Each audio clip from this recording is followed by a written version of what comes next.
दोस्तों नमस्कार। My nation YouTube मंच पर आपका स्वागत है। दोस्तों, इजराइल हमास जंग का आज 29वां दिन है। यूनाइटेड नेशन का कहना है कि गाज़ा में कोई भी जगह सुरक्षित नहीं बची है।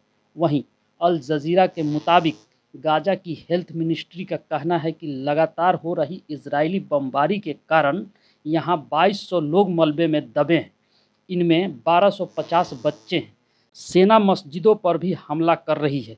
इस बीच तुर्की ने अपने राजदूत को इजराइल से वापस बुला लिया है। वहीं अल अक्सा रेडियो के मुताबिक इजराइल ने हमास चीफ इस्माइल हानिये के घर पर हमला किया है। इस घर में उसका परिवार रहता था, लेकिन हमले के वक्त वे वहां थे या नहीं, इस बात की जानकारी फिलहाल नहीं मिल सकी है। इधर सेना ने कहा है कि गाज़ा अब 2 हिस्सों में बंट गया है। साउथ गाज़ा में हम मानवीय सहायता पहुंचा रहे हैं। वहां अगर कोई हमास लड़ाका पहुंच रहा है तो उसे मार गिराया जा रहा है। वहीं नॉर्थ गाज़ा में जंग तेज हो चुकी है। वहां फिलिस्तीनियों की जान को खतरा है। न्यूयॉर्क टाइम के मुताबिक इजराइल ने 31 अक्टूबर को गाज़ा के सबसे बड़े रिफ्यूजी कैंप जबालिया पर 907 किलो के बम दागे थे। एनवाईटी के ने घटना से जुड़े फोटो और वीडियो को एनालाइज किया। इसमें 40 फीट चौड़े 2 गड्ढे गड्ढे दिखे। इस हमले में करीब 195 लोग मारे गए थे।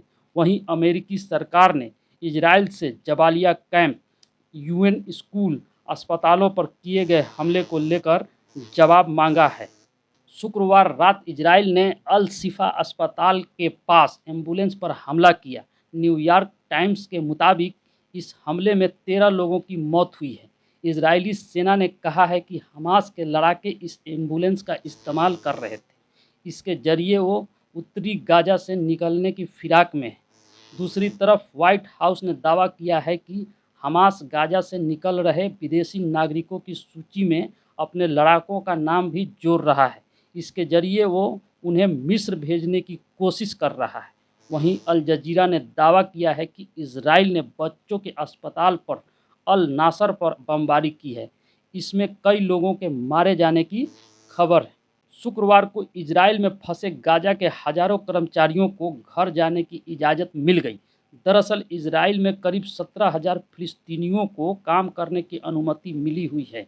इनमें से 3300 फिलिस्तीनी जंग के बीच फंस गए थे। इन्हें बमबारी के बीच शुक्रवार रात साउथ गाज़ा पहुंचाया गया। इजरायली हमलों के बीच गाज़ा के खान यूनिस में एक फिलिस्तीनी न्यूज़ चैनल के संवाददाता मोहम्मद अबू हताब की मौत हो गई। न्यूयॉर्क टाइम्स के मुताबिक इस हमले में पत्रकार के परिवार के 11 सदस्यों ने भी जान गंवाई। इजराइल हमास जंग शुरू होने के बाद लेबनान में हिजबुल्लाह लीडर हसन नसरुल्लाह ने शुक्रवार को पहली बार लोगों को संबोधित किया। नसरुल्लाह ने कहा कि इजराइल और पश्चिमी देशों में मौजूद उसके समर्थकों को बड़ा झटका देने की ज़रूरत है ताकि वो हिल जाए। यह झटका इतना बड़ा होना चाहिए कि कब्जा करने वाले यहूदियों के वाशिंगटन और लंदन में मौजूद समर्थकों को भी झकझोरा जा सके। नसरुल्लाह ने आगे कहा, अमेरिका और इजराइल जैसी ताकतें कभी हमें दबा नहीं सकती। हमास के 7 अक्टूबर के हमले के ने इजराइल को दहला दिया। वो इसे हमेशा याद रखेगा। शहीद होने वाले लड़ाकों, बच्चों, पुरुष और महिलाओं को बधाई हो। वो इस जहान को छोड़कर ऊपर वाले के पास पहुंच गए हैं और वहां किसी अमेरिका की सल्तनत नहीं है। नसरुल्लाह ने कहा कि गाज़ा में इजराइल के हाथों मरने वालों को जन्नत नसीब हुई है। वो इस जगह पर हैं जहां कोई इजरायली ऑपरेशन नहीं चल रहा है। इसके कुछ देर बाद इजराइल के प्रधानमंत्री बेंजामिन नेतन्याहू ने भी देश को संबोधित किया। उन्होंने कहा, हमारे दुश्मन और हिजबुल्लाह बहुत अच्छे से समझ लें कि अगर उसने कोई भी हरकत की तो उसे उसकी वो कीमत चुकाना होगी जिसके वो कल्पना भी नहीं कर सकता है। नेतन्याहू ने अमेरिका की उस मांग को भी ठुकरा दिया जिसमें उसने मानवीय सहायता के लिए कुछ समय तक सीज फायर की अपील की थी। नेतन्याहू ने कहा, यूएस के विदेश मंत्री ब्लिंकन से मेरी बात हुई है। मैंने उन्हें बता दिया है कि जब तक तमाम बंधक रिहा नहीं किए जाते, हम सीज फायर के बारे में सोच भी नहीं सकते। अमेरिका, यूएन और कई देश इजराइल से मांग कर रहे हैं कि वो गाज़ा में फ्यूल भेजने की मंजूरी दे, लेकिन नेतन्याहू ने साफ कर दिया कि इजराइल का ऐसा कोई इरादा नहीं है। उन्होंने कहा कि हम गाज़ा में फ्यूएल नहीं जाने देंगे। इस बार इजराइल पूरी जीत हासिल करेगा और इसे पीढ़ियों तक याद रखा जाएगा। नेतन्याहू ने आगे कहा, दुश्मन हमारे देश को तबाह करना चाहते हैं, वो हार जाएंगे। इस बार रुकने का हमारा इरादा नहीं है। इसका मतलब ये है कि हमास और बाकी दुश्मनों को हमेशा के लिए ख़त्म किया जाएगा। हमारे नागरिकों और सैनिकों ने जो कुर्बानी दी है उसका हिसाब दुश्मन को देना ही होगा। इजराइल हमास जंग के बीच अमेरिकी विदेश मंत्री एंटनी ब्लिंकन शुक्रवार को तीसरी बार तेल अवीव पहुंचे।